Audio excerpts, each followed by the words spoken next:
Honey తల్లి, సూర్య అంటే ఎవరమ్మా? సుజీ చెప్పు.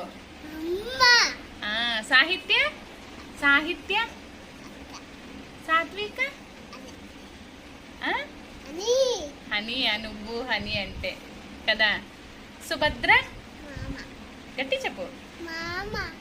అప్పలనాయుడు మరి. సత్యవతి రామారావు తాత. జానకి గట్టి చెప్పు. రాజా బావా. ఝాన్సీ పిన్ని.